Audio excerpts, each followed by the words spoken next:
Hi everyone, how are you all? Today we will continue the chapter of class 11, chapter number 12, organic chemistry है. It is the lecture number 4.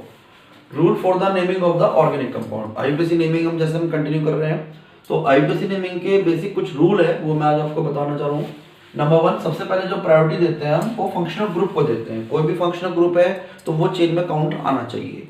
Number 2 पे देते हैं preference हम multiple bond को, यानी कि double bond, triple bond, ये कुछ आते हैं तो फिर इनको कंसीडर करते हैं. और थर्ड नंबर पे देखते हैं हम साइड चेन को, जैसे कोई भी साइड चेन है, मिथाइल, इथाइल, तो इन सबको सबसे बाद में प्रेफरेंस देनी है. तो ये आपको ऑर्डर ध्यान रखना है. नंबर 1 पे फंक्शनल ग्रुप, नंबर 2 पे आपको मल्टीपल बॉन्ड रखने हैं, नंबर 3 पे आपको साइड चेन को ध्यान देना है. फंक्शनल ग्रुप चेन में इन्वॉल्व होना चाहिए, भले ही कई बार चेन छोटी भी हो जाए, कोई प्रॉब्लम नहीं, कई बार चेन छोटी भी हो जाती है. जैसे सपोज मैं एग्जांपल ले रहा हूँ आपके लिए, CH3 CH2 CH CH2 CH3 CH2 OH, ये कंपाउंड की बने हमें. यदि हम स्ट्रेट चेन देखते हैं तो ये 5 कार्बन की चेन है, बट इसमें कोई फंक्शनल ग्रुप हमारा नहीं इन्वॉल्व हुआ. फंक्शनल ग्रुप जिस चेन में इन्वॉल्व हो रहा है वो है ये वाली चेन, जिसमें हमारा कार्बन के साथ में OH ग्रुप आ गया CH2 के साथ में, तो वो वाली चेन सही मानी जाएगी, भले चाहिए चेन छोटी है. क्योंकि मैंने आपको बताया सबसे पहले जो प्रेफरेंस देनी है वो किसको देनी है, फंक्शनल ग्रुप को. फंक्शनल ग्रुप ये रहा. अब इसकी नंबरिंग करो, नंबरिंग भी इस तरह से करोगे कि आपको फंक्शनल ग्रुप को प्रेफरेंस देनी है, उसी को जिस कार्बन पे फंक्शनल ग्रुप है उसको lowest number of carbon atom की नंबरिंग मिले. जैसे सेकंड कार्बन पे यहाँ पर आ रहा है पूरा का पूरा ग्रुप इथाइल, तो ये हो जाएगा 2 इथाइल ब्यूटेन 1 ऑल. 4 कार्बन की चेन थी, ये आपका वर्ड रूट हो गया, ये नेम से पहले आ गया, ये आपका प्रीफिक्स हो गया, और जो नेम के बाद में आते हैं दैट इज एन और ऑल, ये प्राइमरी सफिक्स और ये सेकेंडरी सफिक्स हो गया. कभी भी नेम में 3 चीज आती हैं, वर्ड रूट, प्राइमरी सफिक्स और सेकेंडरी सफिक्स. और प्रीफिक्स भी, प्रीफिक्स नेम के पहले जुड़ता है, वर्ड रूट वो होता है जो कार्बन का नंबर इंडिकेट करता है, और सफिक्स वो होते हैं जो कार्बन के जो हमें ये बताते हैं, जैसे प्राइमरी सफिक्स और सेकेंडरी सफिक्स. प्राइमरी ये बताता है कि यहाँ पर सिंगल बॉन्ड है या डबल या ट्रिपल, और जो सेकेंडरी सफिक्स होता है वो फंक्शनल ग्रुप को इंडिकेट करता है. अब ऐसा जरूरी नहीं सब चीज आएंगी, हो सकता है प्रीफिक्स हो ही ना, कोई ब्रांचिंग ना आए. ऐसा भी हो सकता है कि भाई एन ना हो, इन आइन आ जाए, या फंक्शनल ग्रुप ही ना हो तो ये सेकेंडरी सफिक्स नहीं आएगा फिर. ठीक है. अब जैसे नेक्स्ट में एग्जांपल ले रहा हूँ आपका CH3 CH double bond CH C double H. इस चेन में ध्यान दो, 4 कार्बन की चेन है, कोई एक्सेप्शन वाली बात नहीं आ रही. Functional group C double H है, मुझे पहले इसको प्रेफरेंस देनी है. दूसरे नंबर पे डबल बॉन्ड को देनी है, दे देंगे प्रेफरेंस, कोई प्रॉब्लम नहीं. राइट साइड से नंबरिंग करो, ये कार्बन नंबर 1 हो जाएगा, ये कार्बन नंबर 2, ये 3 और ये आपका 4. तो जो फर्स्ट कार्बन एटम है उसको मैंने प्रेफरेंस दी है किसके अकॉर्डिंग, फंक्शनल ग्रुप के अकॉर्डिंग. तो ये 4 कार्बन की चेन बनी, तो हम इसको कह देंगे ब्यूट. 2 और 3 के बीच में डबल बॉन्ड है तो 2 इन, और 1 पे फंक्शनल ग्रुप है तो 1 ओइक एसिड. 1 आपकी मर्जी है, लिख भी सकते हो नहीं भी लिख सकते हो, तो complete name will be but 2 en oic acid या 1 ओइक एसिड. सिमिलरली मैंने अब की बार एल्डिहाइड का एक फंक्शनल ग्रुप ले लिया, तो इधर से नंबरिंग करेंगे 1 2 3 और 4.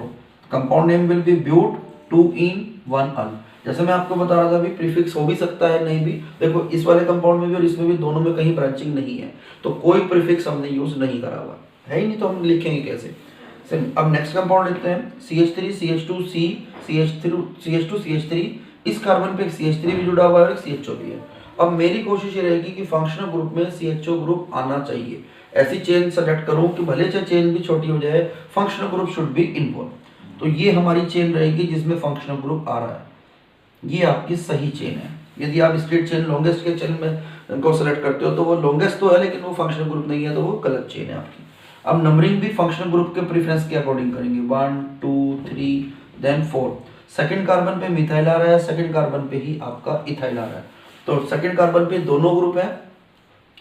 अल्फाबेटिकली अब इनका नेम रखा जाएगा. जैसे सेकंड पे इथाइल है, इथाइल ई से स्टार्ट हो रहा है, मिथाइल एम से स्टार्ट होता है, तो एम वाला नाम बाद में रखोगे आप. Name will B 2 ethyl 2 methyl. 4 carbon का एल्डिहाइड है तो ये हो गया ब्यूटेन. क्लियर होगी बात. ब्यूट इसमें वर्ड रूट है, एन आपका प्राइमरी सफिक्स है, अल आपका सेकेंडरी सफिक्स है. अब आगे आओ, एक कंपाउंड और दिया हमने यहाँ पर CH3 CH2 CH CH2 CH3. यहाँ पे ब्रांचिंग में C डबल H है. फिर वही बात कि आपको 5 कार्बन की लॉन्गेस्ट चेन मिल रही है, बट ये चेन आपकी सही नहीं है, रॉन्ग चेन है, क्योंकि ये इस चेन के अंदर कहीं पर भी फंक्शनल ग्रुप इन्वॉल्व नहीं आया. फंक्शनल ग्रुप इसमें आ रहा है. इस चेन को लेंगे हम और इधर से नंबरिंग करेंगे ताकि C डबल H वाले कार्बन को लोवेस्ट नंबरिंग मिले. तो सेकंड कार्बन पे इथाइल आ रहा है, तो क्या बोल देंगे इसको, 2 इथाइल ब्यूट 4 कार्बन का एसिड है तो ब्यूटेनोइक एसिड। सिमिलरली नेक्स्ट आपका ये आ रहा है, कोई इसमें एक्सेप्शन नहीं है, 6 कार्बन की चेन बन रही है अब की बार, कीटोन फंक्शनल ग्रुप है, CH3 इसमें ब्रांचिंग आ रही है और नंबरिंग हमें राइट से करनी पड़ेगी ताकि जो कीटोन फंक्शनल ग्रुप है उसको प्रेफरेंस मिल जाए, बाकी को मिले ना मिले। 5 कार्बन पे मिथाइल है, therefore it will B 5 methyl. 6 carbon का हेक्सेन और 3 पे कीटोन है तो 3 पे हम ओन लिख देंगे क्योंकि इसका सफिक्स जो होता है secondary suffix that is the own. It will B 5 methyl hexane 3 own. इसी तरह का नेक्स्ट एग्जांपल लेते हैं, इसमें ये वाली चेन मैं जो बना रहा हूँ ये वाली चेन रहेगी, 4 कार्बन चेन है, फंक्शनल ग्रुप भी इसमें इन्वॉल्व हो गया, 1 2 3 4, नंबरिंग भी इस हिसाब से की कि CH को लोवेस्ट नंबर मिल जाए। 3 पे क्लोरो आ रहा है और 2 पे मिथाइल आ रहा है तो आपको अल्फाबेटिकली रखना है, 3 पे क्लोरो 2 पे मिथाइल। 4 कार्बन का एसिड है तो it will B butanoic acid. Clear. Next compound लेते हैं जिसमें हमारा एस्टर फंक्शनल ग्रुप आ रहा है। अब ध्यान देना है, एस्टर का जब हम स्ट्रक्चर बनाते हैं तो इस COOR में यहाँ पर कार्बन और ऑक्सीजन की वजह से कंटिन्यूटी ब्रेक हो रही है। ऐसा नहीं कि ये 5 कार्बन की चेन स्टेट बन रही है 6 कार्बन की, यहाँ पर कंटिन्यूटी बस ब्रेक हो गई। तो ज़्यादा से ज़्यादा 4 कार्बन की चेन है और ये हमें सेलेक्ट करनी है। इसमें कोई डाउट नहीं, कोई प्रॉब्लम नहीं, फंक्शनल ग्रुप हमारा आ रहा है एस्टर ग्रुप। अब एस्टर का रूल आपको बताया था पहले भी कि जो अल्काइल ग्रुप होता है इसको सबसे पहले लगा देते हैं, कुछ भी हो, methyl ethyl propyl butyl benzyl या बेंजीन नहीं, तो इथाइल पहले आ गया। अब ब्रांचिंग आ रही है तो 3rd पे ब्रोमो आ रहा है तो मैंने लिख दिया 3rd पे ब्रोमो। और 4 कार्बन का एस्टर है तो ब्यूटेनोएट, एस्टर के लिए हम क्या ऐड करते हैं OH, तो ये क्या नेम बन जाएगा इथाइल 3 ब्रोमो ब्यूटेनोएट। अब एक छोटा सा रूल आ रहा है, यदि आपका functional group same functional group 2 times आता है तो आपको उसका सेकेंडरी सफिक्स बताने से पहले एक न्यूमेरिकल प्रीफिक्स जोड़ना है, जैसे डाई ट्राई एटसेट्रा, ताकि वो ये इंडिकेट कर दे भाई ये फंक्शनल ग्रुप कितनी बार प्रेजेंट है।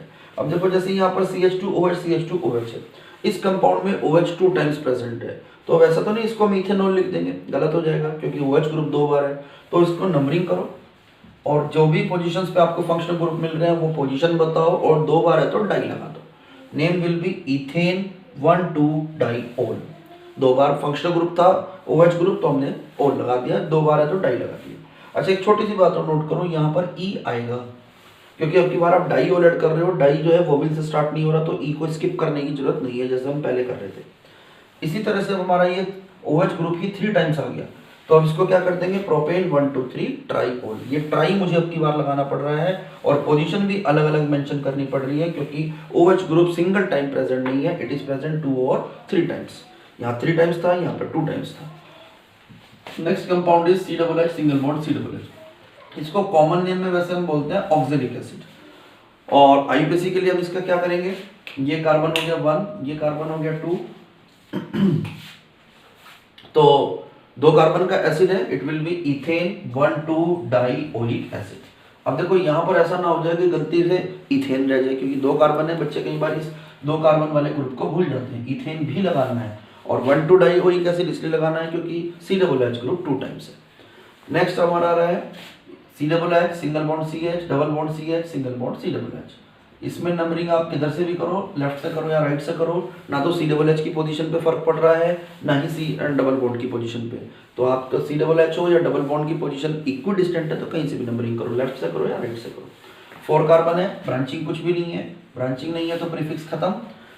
4 कार्बन का है तो ब्यूट, 2 और 3 के बीच में इन है तो डबल बॉन्ड है तो इन लगा देंगे और 1,4 पे डाईओलिक एसिड। यहाँ पर भी ध्यान दो E को हमने स्किप नहीं किया हुआ है क्योंकि डाईओलिक एसिड जोड़ रहे हैं, डाई तो D से स्टार्ट हो रहा है, वोवेल से स्टार्ट होता है तो ये E स्किप करते हैं। सिमिलरली ये आपका नेक्स्ट कंपाउंड है, सेम कंपाउंड है, बस मैंने CHO लगा दिया अब की बार यहाँ पर। तो ब्यूट 2 इन 1,4 डाईअल क्योंकि सेकेंडरी जो सफिक्स होता है एल्डिहाइड के लिए अल आता है, 2 बार है तो डाई लगाएंगे। इसी तरह से मैंने अब की बार कीटोन लिया है और ये भी इक्वी डिस्टेंट है, फंक्शनल ग्रुप 2nd और 4th पोजीशन पे ही आ रहे हैं, चाहे राइट से नंबरिंग करो चाहे लेफ्ट से करो। Therefore it will B pentane, 5 carbon की चेन थी, पेंटेन 2,4 डाईओन। डाईओन मुझे क्यों लगाना पड़ रहा है क्योंकि डाई मतलब कीटोन ग्रुप 2 टाइम्स है और ओन इसलिए लगाना पड़ रहा है कीटोन। अब इसमें CN ग्रुप 2 टाइम्स आ गया, सेम टाइप का कंपाउंड है तो इसके लिए डाई नाइट्राइल लग जाएगा। बाकी 4 कार्बन की चेन है तो ब्यूट 2 इन कर दिया, आगे होता तो हम पेंट वगैरह करते। फिलहाल 4 कार्बन की चेन है तो it will be but two ene, और 1 और 4 पे है तो डाई नाइट्राइल हो गया। डबल बॉन्ड की पोजीशन इन दोनों के बीच में था 2 इन हो गया। डाई आपको पता ही है, मैं बता रहा हूँ बार बार, क्योंकि CN ग्रुप 2 टाइम्स है तो इसको हम देखेंगे di nitrile. Now the one exception is there. If COOH group, CHO group or CN group are present more than 2 times in a compound, then they cannot be counted in the chain. यदि आपका COOH group 3 बार आ रहा है कहीं पर, या CHO आ रहा है या CN group आ रहा है, तो ये तीनों के तीनों किसी भी तरह से चेन में काउंटेड नहीं हो सकते। प्रॉब्लम क्या है कि आप जैसे सपोज करो ये कंपाउंड है, मैं इनको सेलेक्ट करता हूँ 2 को तो ये रह जाएगा, सपोज करो इसको चेन को सेलेक्ट करेंगे तो ये वाला रह जाएगा। तो ऐसा कोई भी पॉसिबल वे नहीं है कि हम तीनों ही फंक्शनल ग्रुप को किसी तरह से एक ही चेन में काउंट कर लें। तो ऐसे केस में क्या करते हैं कि इनको हम काउंट ही नहीं करते चेन में, फिर इनको चेन से बाहर ही रखते हैं। They are not counted in the carbon chain and they are represented as the carboxylic acid, carbaldehyde और कार्बोनाइट्राइल। COOH के लिए हम कार्बोक्सिलिक लिख देते हैं, CHO के लिए कार्बेल्डिहाइड और CN के लिए कार्बोनाइट्राइल। देखो जैसे इसका नेम हो जाएगा 1 2 3, बस ये 3 कार्बन की चेन रखनी है, इन तीनों COOH को चेन से बाहर रखोगे आप, तो ये हो जाएगा प्रोपेन 3 कार्बन की वजह से 1 2 3 ट्राई कार्बोक्सिलिक एसिड। सिमिलरली ये हमने नेक्स्ट कंपाउंड ले लिया, इसमें भी CHO 3 टाइम्स था, हमने उनको सबको चेन से बाहर रखा है 1 2 और 3, तीनों CHO को चेन से बाहर रखो, 3 कार्बन की वजह से हो जाएगा propane 1 2 3 try carbaldehyde, aldehyde 3 times है। इसी तरह से ये आपका है जिसमें CN ग्रुप 3 टाइम्स आ रहा है, तो यही कार्बन की चेन लो, इनको स्किप करो बस और इसको कार्बोनाइट्राइल बोल दो। 3 कार्बन की चेन है तो इट विल बी प्रोपेन, 1 पे भी CN है, 2 पे भी, 3 पे भी, तो 1 2 3 ट्राई कार्बोनाइट्राइल।